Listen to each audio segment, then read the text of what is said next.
DK Shivakumar ನೇತೃತ್ವದ ರಾಜ್ಯ ಸರ್ಕಾರ ಸಚಿವ ಸಂಪುಟ ವಿಸ್ತರಣೆಯಲ್ಲಿ ಮಾಂಕಾಳ ವೈದ್ಯ ಅವರಿಗೆ ಸಚಿವ ಸ್ಥಾನ ನೀಡದೆ ಗಂಗಮತ ಸಮಾಜವನ್ನು ಕೆಡೆಗಣಿಸಲಾಗಿದ್ದು, ಹೈಕಮಾಂಡ್ ತಕ್ಷಣವೇ ಸಚಿವ ಸ್ಥಾನ ನೀಡಬೇಕು ಎಂದು ಸಮಾಜದ ಹಿರಿಯ ಮುಖಂಡರು ಕಡಗೋಳ್ ಶರಣಪ್ಪ ಒತ್ತಾಯಿಸಿದರು.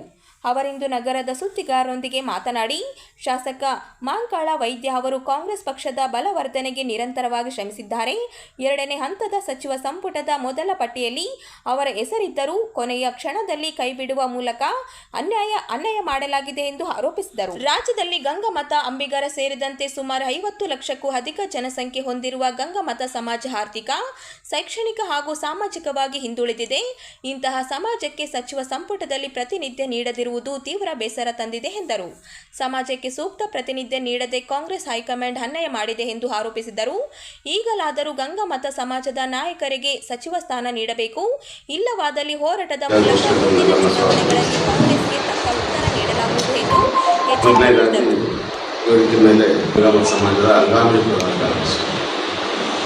ಜಿ ತಿಮ್ಮಪ್ಪ ಅಂತ ಹೇಳಿ ನಗರದ ಕೆಲವರು ಕೆ ನರಸಿಂಹಾಂಚೂರ ಅಂತೇಳಿ ಯುವ ಘಟಕದ ಈರಣ್ಣ KPC ಅಂತೇಳಿ ಮುಖಂಡರು, ಯುವ ಘಟಕದ ಸಂಘಟನಾ ಕಾರ್ಯದರ್ಶಿ ನಾನು ಕಡಗೋಳ್ ಶರಣಪ್ಪ ಅಂತ ಹೇಳಿ ಕಡಗೋಳ್ ಶರಣಪ್ಪ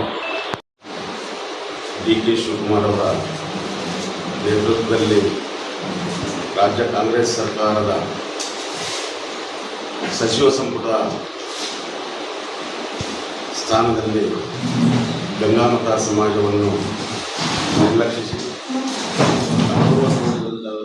ಕಾರಣಕ್ಕಾಗಿ ಜಿಲ್ಲಾ ಗಂಗಾಮತ ಸಮಾಜ ಬೇಸರ ಮತ್ತು ನೋವು ಉಂಟಾಗಿತ್ತೆಂದು ತಮಗೆ ತಿಳಿಸಿದ್ದೇನೆ.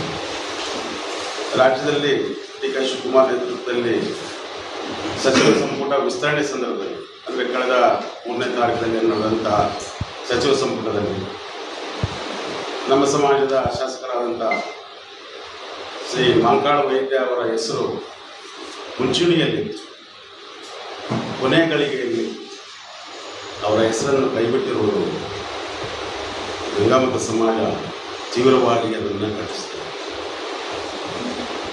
ರಾಜ್ಯದಲ್ಲಿ ಗಂಗಾಮತ ಸಮಾಜವು 60 ಲಕ್ಷ ಜನಸಂಖ್ಯೆ, 60 ಲಕ್ಷಕ್ಕೂ ಮೀರಿ ಜನಸಂಖ್ಯೆ ಇರುವಂತಹ ಒಂದು ಸಮಾಜವನ್ನು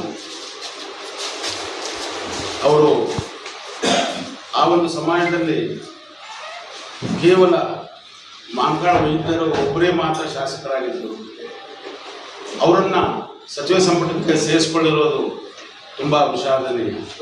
ಯಾಕಂತ ಹೇಳಿದ್ರೆ ಮಾಂಕಾಳ ವೈದ್ಯ ಅವರು ಈಗಾಗಲೇ ಸಚಿವರಾಗಿ, ಮೀನುಗಾರಿಕೆ ಸಚಿವರಾಗಿ ನಮ್ಮ ಹೊರನಾಡು ಮೀನುಗಾರರಿಗೆಲ್ಲ ಒಂದು ಒಳ್ಳೆಯ ಅನುಕೂಲತೆಗಳನ್ನು, ಒಳ್ಳೆಯ ಅಭಿವೃದ್ಧಿ ಕಾರ್ಯಗಳನ್ನು ಮಾಡ್ತಾ ಬಂದಿದ್ದರು. ಈಗ ಪ್ರಸ್ತುತವಾಗಿ ಮಾಂಕಾಳ ವೈದ್ಯರವನ್ನು ಸಂಪುಟ ಸಚಿವರಲ್ಲಿ ಸೇರಿಸಬೇಕಂತೇಳಿ ನಾವು ಜಿಲ್ಲಾ ಗಂಗಾಮತ ಸಮಾಜದಿಂದ ಒತ್ತಾಯವನ್ನು ಮಾಡ್ತೀವಿ. ಒಂದು ವೇಳೆ ಇವರು ಇದನ್ನು ನಿರ್ಲಕ್ಷಿಸಿದಲ್ಲಿ ನಾವುಗಳು ನಮ್ಮ ಸಮಾಜದ ಜನರಿಗೆ ಈ ವಿಷಯವನ್ನು ಅರಿವು ಮೂಡಿಸಿ, ಜಾಗೃತಿ ಮೂಡಿಸಿ, ಮುಂದೆ ಬರುವ 2028ರ ಚುನಾವಣೆಯಲ್ಲಿ ನಾವು ಕಾಂಗ್ರೆಸ್ಗೆ ತಕ್ಕ ಪಾಠವನ್ನು ಕಲಿಸ್ತೀವಿ ಅನ್ನೋ ಒಂದು ಎಚ್ಚರಿಕೆಯನ್ನು ಕೂಡ ಕೊಡ್ತಾ ಇದ್ದೀವಿ. ಜೊತೆಯಲ್ಲಿ ನಮ್ಮ ಸಮಾಜದ ಗುರುಪೀಠದ ಪೀಠಾಧಿಪತಿಗಳಾದ ಶ್ರೀ ಶಾಂತ ಭೀಷ್ಮ ಚೌಡಯ್ಯವರ ನೇತೃತ್ವದಲ್ಲೂ ಕೂಡ ಹಂತವಾಗಿ ಹೋರಾಟ ಕೂಡ ಮಾಡಬೇಕನ್ನೋ ವಿಚಾರವನ್ನು ಈಗಾಗಲೇ ಚರ್ಚೆ ಆಗಿದೆ. ಅದು ಕೂಡ ಮಾಡ್ತೀವಿ ಅನ್ನೋ ವಿಚಾರವನ್ನು ಈ ಒಂದು ಸರ್ಕಾರಕ್ಕೆ ನಾವು ತಿಳಿಸ್ತೇವೆ. ಜೊತೆಯಲ್ಲಿ ಈ ಡಿಕೆ ಶಿವಕುಮಾರ್ ಆಗಿರ್ಬೋದು, ಅಥವಾ KPCC ಅಧ್ಯಕ್ಷರಾದ BK ಹರಿಪ್ರಸಾದ್ ಆಗಿರ್ಬೋದು, ಅಥವಾ AICC ಅಧ್ಯಕ್ಷರಾಗಿರ್ಬೋದು, ಇವರೆಲ್ಲರೂ ಕೂಡ ಈ ಸಮಾಜವನ್ನು ಕಡೆಗಣಿಸಬಾರ್ದು ಅಂತೇಳಿ ಅವರಲ್ಲಿ ನಾನು ಮನವಿಯನ್ನು ಮಾಡ್ತೇನೆ. ಯಾಕಂತ ಹೇಳಿದ್ರೆ ಈಗಾಗಲೇ ನಾವು ನೆರೆ ಜಿಲ್ಲೆಯಾದ ನಮ್ಮ ಕಲಬುರಗಿ ಜಿಲ್ಲೆಯಲ್ಲಿ ಪ್ರಿಯಾಂಕಾ ಖರ್ಗೆ ಆಗಿರ್ಬೋದು, ಮಲ್ಲಿಕಾರ್ಜುನ್ ಖರ್ಗೆ ಆಗಿರ್ಬೋದು. ಮಲ್ಲಿಕಾರ್ಜುನ್ ಖರ್ಗೆ ಅವರು 7 ಬಾರಿ ಸತತವಾಗಿ 7 ಬಾರಿ ಕುರುಮಿಟ್ಕಲ್ ಕ್ಷೇತ್ರದಿಂದ ನಮ್ಮ ಸಮಾಜದ ಒಂದು ಬೆಂಬಲದಿಂದನೇ ಅವರು ಅಧಿಕಾರವನ್ನು ತೆಗೆದುಕೊಂಡಿದ್ದಾರೆ. ಅವರು ಕೂಡ ನಮ್ಮ ಸಮಾಜವನ್ನು ಈ ರೀತಿ ನಿರ್ಲಕ್ಷಿಸಬಾರ್ದಾಗಿತ್ತು ಅನ್ನೋ ಮಾತನ್ನ ಈ ಮೂಲಕ ತಮ್ಮ ಮುಂದೆ ಹೇಳ್ತೇನೆ.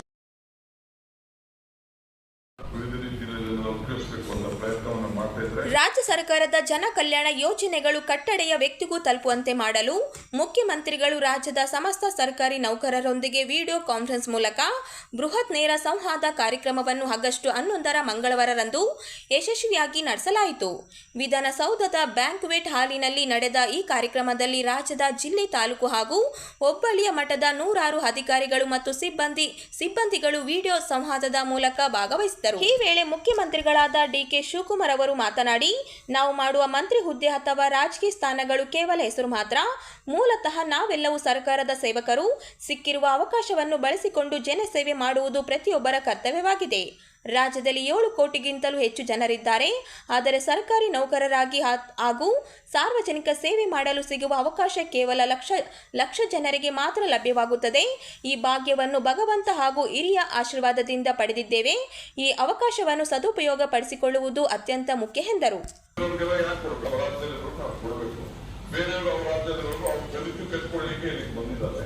ಜನಸಂಖ್ಯೆ ಕೂಡ ಯಾವ ರೀತಿ ಬೆಳೀತಾ ಇದೆ ಕೂಡ ಇದೆ. ಸೊ ಅದಕ್ಕೆ ನಾವು ನಮ್ಮದೇ ಆದಂತ ರೀತಿಯಲ್ಲಿ ನಾವು ಪ್ರಯತ್ನ ಇರಬೇಕು. ಫೀಲ್ಡ್ ವಿಸಿಟ್ ಮಾಡಬೇಕು. ಫೀಲ್ಡ್ ವಿಸಿಟ್ ಮಾಡಿದಾಗೆ ನೀವು ವಿಚಾರ ಗೊತ್ತಾಗಲ್ಲ. ವಿತೌಟ್ ಫೀಲ್ಡ್ ವಿಸಿಟ್ ಯಾರಿಲ್ಲ. ಸೊ ಇವಳಿ ಡಿಸ್ಟ್ರಿಕ್ಟ್ ನಿಮ್ಗೆ ನ್ಯಾಯದ ಸ್ಥಾನ ಸಿಕ್ಕಿದೆ. ಜಸ್ಟಿಸ್ ನ್ಯಾಯ ಕೊಡುವಂತ ಒಂದು ಅವಕಾಶ ನಿಮಗೆ ಇದೆ. ಸೊ ನೀವು ಕ್ವಾಸಿ ಜುಡಿಷಿಯಲ್ ಅಥಾರಿಟಿ ಇದೆ. Injustice should not be brought to the seat of justice. ಯಾರ ವ್ಯಕ್ತಿಗೂ ಕೂಡ ಮೊದಲು ಕೊನೆಗೆ ಏನೋ ಮಾಡಿ ಕೊನೆಗೆ ಕೋರ್ಟ್ ಮೆಟ್ಲ ಸೆಕೆಂಡ್ ಕೊಡಬೇಕು. ಏನಿದೆ ನಿಮ್ ಕಾನ್ಶಿಯಸ್ ಪರ್ಮಿಟ್ ಮಾಡಬೇಕು. ಆ ರೀತಿ ನಿಮ್ಮ ಯಾಕೆಂದ್ರೆ ಪ್ರತಿಯೊಂದು ಕೂಡ ಕೊನೆಗೆ ತಳ್ಕೊಡೋ ಕೊನೆಗೆಲ್ಲೋ ಒಂದ್ ಕಡೆ ತಗೊಳ್ಬಿಡ್ತಾರೆ. ಬಹಳ ಹುಷಾರಾಗಿ ಈ ಸಂದರ್ಭದಲ್ಲಿ ಇರಬೇಕು. ಪ್ರಕೃತಿ ವಿಕೋಪದ ಬಗ್ಗೆ ಈಗಾಗಲೇ ತಿಳಿಸಿದ್ದಾರೆ. ಬರ ಪರಿಸ್ಥಿತಿ ಬಗ್ಗೆ ತಿಳಿಸಿದ್ದಾರೆ. ನಾನು 4 ಡಿಸ್ಟ್ರಿಕ್ಟ್ ಡಿವಿಷನ್ ಈಗಾಗಲೇ ನಾನು ಮೀಟಿಂಗ್ ಮಾಡಿದ್ದೇನೆ. 3 ಇನ್ನೊಂದು ಮಾಡ್ತೇನೆ. ಮುಂದಕ್ಕೆ ಅಸೆಂಬ್ಲಿ ಆಗ್ತದೆ. ಅಸೆಂಬ್ಲಿ ಆದ್ಮೇಲೆ ನಾನು ರಾಜ್ಯದ ಪ್ರತಿಯೊಂದು ಜಿಲ್ಲೆಯೂ ಕೂಡ ನಾನು ಭೇಟಿ ಕೊಡ್ತೇನೆ. ಭೇಟಿ ಕೊಟ್ಟು ಅಲ್ಲಿ ಯಾವ ರೀತಿ ಪರಿಶೀಲನೆ ಮಾಡಬೇಕು ಅದನ್ನೇ ನಾನು ನಂದೇ ಆದಂತ ಅನುಭವ ಇದೆ. ನಾನು ಮಾಡಿ ತಿಳಿಸ್ತೇನೆ. ಸೊ ನಾವೆಲ್ಲ ನೀವು ನನ್ನ ಮಂತ್ರಿ ಮಂಡಲ ಎಲ್ಲ officers we all are team Karnataka. ಇಡೀ ರಾಜ್ಯದಲ್ಲೇ ಒಂದು ದೊಡ್ಡ ಟೀಮ್ ನಂದು. ಒಗ್ಗಟ್ಟಿಂದ ಕೆಳಗಡೆ ಇರುವಂತ ಒಬ್ಬ ಸಿಬ್ಬಂದಿಯಿಂದ ಹಿಡಿದು ನೌಕರರಿಂದ ಹಿಡಿದು ನಾನೊಬ್ಬ ರಾಜ್ಯದ ಪ್ರಮುಖ ನೌಕರರು ಸೇರಿ ನಾವೆಲ್ಲ ಒಗ್ಗಟ್ಟಿನಿಂದ ಕೈ ಜೋಡಿಸಿ ನಾವು ಒಟ್ಟಿಗೆ ಕೆಲಸ ಮಾಡಬೇಕು. ನಮ್ಮ ಗುರಿ ನಮ್ಮ ಕಾನ್ಶಿಯಸ್, ನಮ್ಮ ಗುರಿ ಜನ. ನಮ್ಮ ಹಣೆಬರ ತೀರ್ಮಾನ ಮಾಡೋರು ನಮ್ಮ ಬಗ್ಗೆ ಸರ್ ಕೊಪ್ಪ ವಿಜಯನಗರ ಜಿಲ್ಲೆಯಲ್ಲಿ ನಡ್ತಾ ಇದೆ ಸರ್. ಅದರಲ್ಲಿ ಇವರು ಹೋಗಿದ್ದಾರೆ ಸರ್. ಎಸ್ ಬೆಲೆ ಎಷ್ಟು ನೀರು ಎಷ್ಟಿದೆ ಅದರ ಮೇಲೆ ಮಾತ್ರ ಡಿಪೆಂಡ್ ಆಗಬೇಕು ಅಂತೇಳಿ. ಆಮೇಲೆ ನಾನು ಬೆಳೆ ಕುಡಿಯೋ ನೀರು ಇಟ್ಕೊಂಡು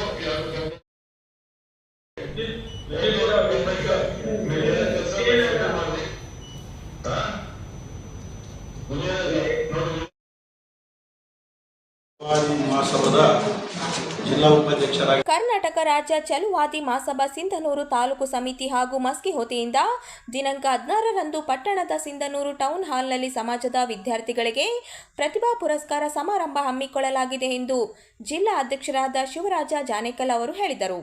ಅವರಿಂದು ನಗರದ ಸುದ್ದಿಗಾರರೊಂದಿಗೆ ಮಾತನಾಡಿ, ಪ್ರಸಕ್ತ ಸಾಲಿನ SSLC ಹಾಗೂ ದ್ವಿತೀಯ PUC ಪರೀಕ್ಷೆಯಲ್ಲಿ 70%ಕ್ಕಿಂತ ಹೆಚ್ಚು ಅಂಕ ಪಡೆದ ಹಾಗೂ ನೀಟ್ ಪರೀಕ್ಷೆಯಲ್ಲಿ ಉತ್ತಮ ರ್ಯಾಂಕ್ ಪಡೆದ ಪ್ರತಿಭಾವಂತ ಸಮಾಜದ ವಿದ್ಯಾರ್ಥಿಗಳಿಗೆ ಪ್ರತಿಭಾ ಪುರಸ್ಕಾರ ಪ್ರಶಸ್ತಿ ನೀಡಿ ಗೌರವಿಸಲಾಗುವುದು ಎಂದರು. ಕಳೆದ 3 ವರ್ಷಗಳಿಂದ ನಿರಂತರ ಸಮಾಜದ ವಿದ್ಯಾರ್ಥಿಗಳಲ್ಲಿ ಶೈಕ್ಷಣಿಕ ಮನೋಭಾವನೆ ಹೆಚ್ಚಿಸುವ ಉದ್ದೇಶದಿಂದ ಕಾರ್ಯಕ್ರಮ ಆಯೋಜಿಸಲಾಗಿದೆ ಎಂದರು. ಕಾರ್ಯಕ್ರಮದ ಉದ್ಘಾಟನೆಯನ್ನು ಉಪಮುಖ್ಯಮಂತ್ರಿ ಜಿ. ಪರಮೇಶ್ವರ್ ರಾವ್, ಪ್ರಿಯಾಂಕಾ ಖರ್ಗೆ, ಹಂಪನಗೌಡ ಬದರಿ ಸೇರಿ ಗಣ್ಯರು ನೆರವೇರಿಸುವವರು. ಮೈಸೂರು ಶ್ರೀ ಉರಿಲಿಂಗ ಪೆದ್ದೇಶ್ವರ ಮಹಾಸಂಸ್ಥಾನ ಮಠದ ಶ್ರೀ ಜ್ಞಾನ ಪ್ರಕಾಶ ಮಹಾಸ್ವಾಮಿಗಳು, ಬೀದರ ಬುದ್ಧ ವಿಹಾರ ದಮ್ಮದೀಪ ಬಂತೇಜಿಗಳು, ಅಣದೂರು ಹಾಗೂ ಚಿತ್ರದುರ್ಗ ಚೆಲುವಾದಿ ಗುರುಪೀಠದ ಶ್ರೀ ಬಸವನಾಗಿದೇವ ಸ್ವಾಮಿಗಳು ಕಾರ್ಯಕ್ರಮದ ದಿವ್ಯ ಸಾನ್ನಿಧ್ಯ ವಹಿಸಲಿದ್ದಾರೆ. ರಾಯಚೂರು ಜಿಲ್ಲಾ ಕರ್ನಾಟಕ ರಾಜ್ಯ ಚಲುವಾದಿ ಮಹಾಸಭಾದ ಜಿಲ್ಲಾ ಸಮಿತಿಯ ನಿರ್ದೇಶನದಂತೆ ಸಿಂಧನೂರು ತಾಲೂಕು ರಾಯಚೂರು ಜಿಲ್ಲೆಯಲ್ಲಿ SLC ಹಾಗೂ ದ್ವಿತೀಯ PUC ಪರೀಕ್ಷೆಯಲ್ಲಿ 70% ಹೆಚ್ಚು ಅಂಕ ಪಡೆದ ಹಾಗೂ ನೀಟ್ ಪರೀಕ್ಷೆಯಲ್ಲಿ ಉತ್ತಮ ರ್ಯಾಂಕ್ ಪಡೆದ ಪ್ರತಿಭಾವಂತ ವಿದ್ಯಾರ್ಥಿಗಳಿಗೆ ದಿನಾಂಕ 16/7/2026ರಂದು ಕಾರ್ಯಕ್ರಮವನ್ನು ಸಿಂಧನೂರು ನಗರದ ಪುರಸಭೆ ವ್ಯಾಪ್ತಿಯಲ್ಲಿ ಟೌನ್ ಹಾಲ್ನಲ್ಲಿ ಈ ಕಾರ್ಯಕ್ರಮವನ್ನು ಸಿಂಧನೂರು ತಾಲೂಕಾ ಕರ್ನಾಟಕ ರಾಜ್ಯ ಚಲವಾದಿ ಸಂಘದ ಅಧ್ಯಕ್ಷರ ಆಗಿರತಕ್ಕಂಥ ಅಯ್ಯಪ್ಪ ಇವರ ಒಂದು ಅಧ್ಯಕ್ಷತೆಯಲ್ಲಿ ಈ ಕಾರ್ಯಕ್ರಮವನ್ನು ಆಯೋಜನೆ ಮಾಡಿಕೊಂಡಿದ್ದೀವಿ. ಈ ಕಾರ್ಯಕ್ರಮಕ್ಕೆ ಪೂಜ್ಯ ದಮ್ಮದೀಪ ಬಂತೇಜಿಗಳು ಅಣದೂರು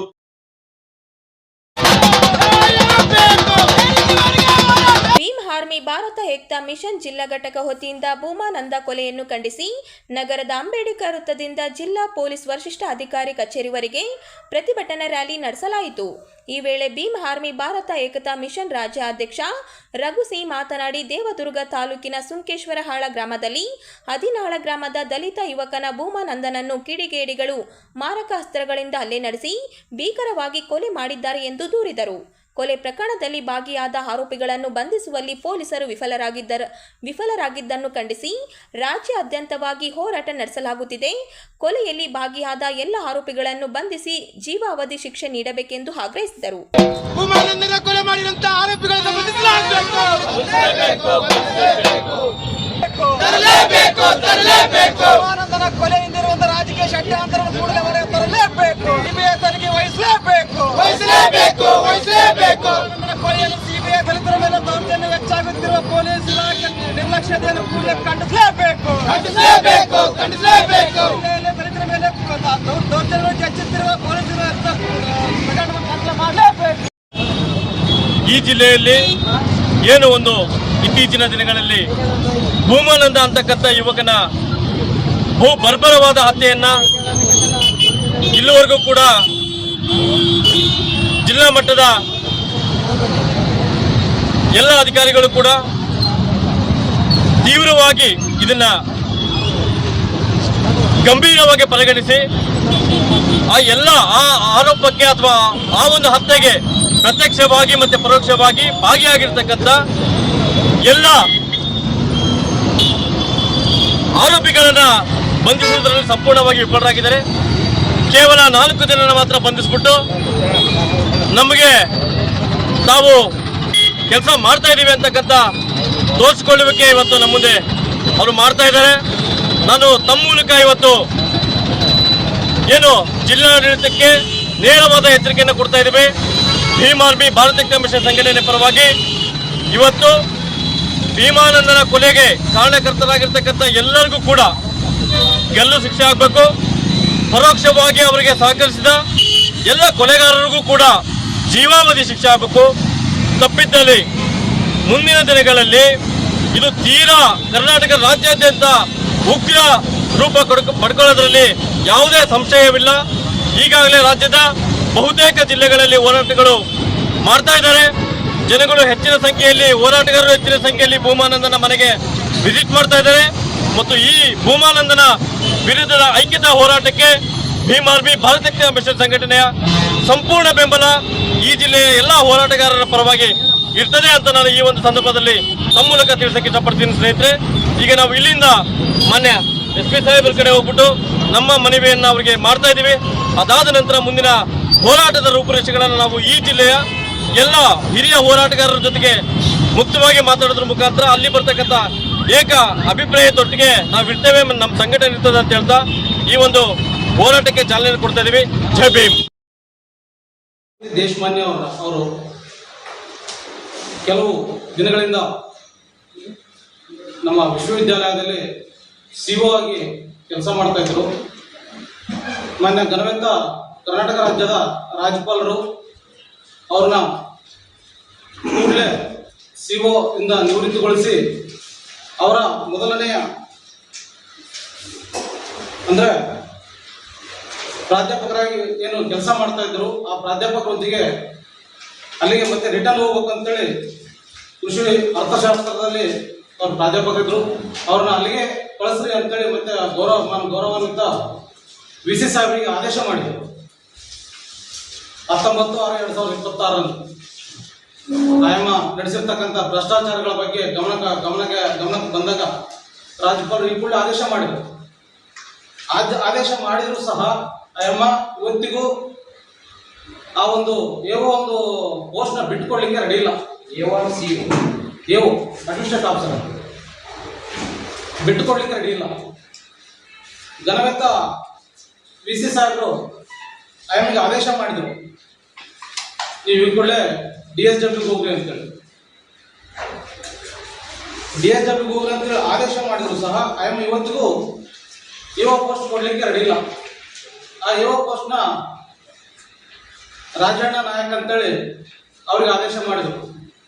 ಅಲ್ಲಿ ರಾಜ್ಯಪಾಲರ ಆದೇಶ ಏನಾಗಿದೆ ಅಂತಂದ್ರೆ ಮಹಾದೇವಯ್ಯ ಸ್ವಾಮಿ ADR ಸಾಹೇಬರು ಅವ್ರಿಗೆ ಕೊಡ್ರಿ ಅಂತ ಆದೇಶ ಆಗಿದೆ. ಆದ್ರೆ ಇಲ್ಲಿ ನೋಡಿದ್ರೆ ರಾಜಣ್ಣ ನಾಯಕ್ ಅಂತೇಳಿ ಅವ್ರಿಗೆ ಕೊಟ್ಟಿದ್ದಾರೆ. ಆ ಒಂದು ಇನ್ಚಾರ್ಜ್ ಇವತ್ತಿಗೂ ಕೊಡ್ಲಿಕ್ಕೆ ರೆಡಿ ಇಲ್ಲ. ಆಯಮ್ಮ ಗೊತ್ತಿರ್ತಕ್ಕಂಥದ್ದು ಪ್ರಾಧ್ಯಾಪಕರು ಕೃಷಿ ಅರ್ಥಶಾಸ್ತ್ರದಲ್ಲಿ ರಾಜ್ಯಪಾಲರು ಕೊಟ್ಟಿರ್ತಕ್ಕಂಥ ಆದೇಶಕ್ಕೂ ಕಿಮ್ಮತ್ತಿಲ್ಲದೆ ಆಯಮ್ಮ ನಡವಳಿಕೆ ನಡ್ಕೊಡ್ತಿದ್ದೆ ನೋಡಿದ್ರೆ ಆಯಮ್ಮ ಯೂನಿವರ್ಸಿಟಿ ಆಮೇಲೆ ಬರೆದು ಕೊಟ್ಟಿರ್ಬೇಕು ಅಂತ ಅನಿಸ್ತಾ ಇದೆ. ಅದು ದೌರ್ಜನ್ಯ ಅಂದ್ಕೊಳ್ಬೇಕಾ ಇಲ್ಲ ಸ್ವತಃ ಯೂನಿವರ್ಸಿಟಿ ಅವ್ರದೇ ಅಂದ್ಕೊಳ್ಬೇಕಾ, ಅಲ್ಲಿ ಯಾವುದಕ್ಕೂ ಒಂದು ಕಿಮ್ಮತ್ತಿರಲಾರ್ದಂಗೆ ಆಯಮ್ಮ ನಡ್ಕೊಳ್ತಾ ಇದ್ದಾರೆ. ಇದನ್ನ ನಾವು ರಾಜ್ಯಪಾಲರ ಗಮನಕ್ಕೆ ತಂದಿದ್ದೀವಿ. ರಾಜ್ಯಪಾಲರು ಮತ್ತೆ ಸೆಕ್ರೆಟರಿಯೇಟ್ ಮತ್ತೆ ಅಲ್ಲಿರ್ತಕ್ಕಂಥ 7 ಜನ ಮೆಂಬರ್ಗಳಿಗೆ ಮತ್ತೆ ಆಮೇಲೆ ರಾಯಚೂರಲ್ಲಿ ಇರ್ತಕ್ಕಂಥ VC ಸಾಹೇಬರಿಗೆ ಮತ್ತು ರಿಜಿಸ್ಟರ್ ಸಾಹೇಬರಿಗೆ ನನ್ನ ಒಂದು ಇದರಲ್ಲಿ ಗಮನಕ್ಕೆ ತಂದಿದ್ದೀನಿ. ಆದ್ರೂ ಇಲ್ಲಿವರೆಗೆ ಬಿಟ್ಕೊಡ್ಲಿಕ್ಕೆ ರೆಡಿ ಇಲ್ಲ. ಅಲ್ಲಿರ್ತಕ್ಕಂಥ ಸ್ಟೂಡೆಂಟ್ಸ್ಗೆ ಎಷ್ಟು ಲಾಸ್ ಆಗ್ತಾ ಇದೆ ಅಂತಂದ್ರೆ ಇವತ್ತು ಅರ್ಥಶಾಸ್ತ್ರ ವಿಭಾಗದಲ್ಲಿ ಒಬ್ಬ ಪ್ರಾಧ್ಯಾಪಕರನ್ನು ಕಳ್ಕೊಂಡಿದ್ದಾರೆ ವಿದ್ಯಾರ್ಥಿಗಳು. ಆದ್ರೂ ಸಹ ಆಯಮ್ಮ ಹೋಗ್ಲಿಕ್ಕೆ ರೆಡಿ ಇಲ್ಲ. ಈ ಕೂಡಲೇ ನಾನು VC ಸಾಹೇಬರಿಗೆ ಅವ್ರಿಗೆ ಹೇಳಿಕ್ಕೆ ಏನ್ ಇಚ್ಛೆ ಪಡ್ತಾ ಇದ್ದೀನಿ ಅಂದ್ರೆ, ಆಯಮ್ಮನ ಏನಾದರೂ ಕಳಿಸದೇ ಇದ್ದ ಸಂದರ್ಭದಲ್ಲಿ ನೀವು ನೌಕರಿ ಕಳ್ತಕ್ಕಂಥದ್ದು ಖಚಿತ ಅಂತೇಳಿ ನಾನು ಹೇಳ್ತಾ ಇದ್ದೀನಿ VC ಸಾಹೇಬರಿಗೆ ಮತ್ತು ರಿಜಿಸ್ಟರ್ ಅವರಿಗೆ.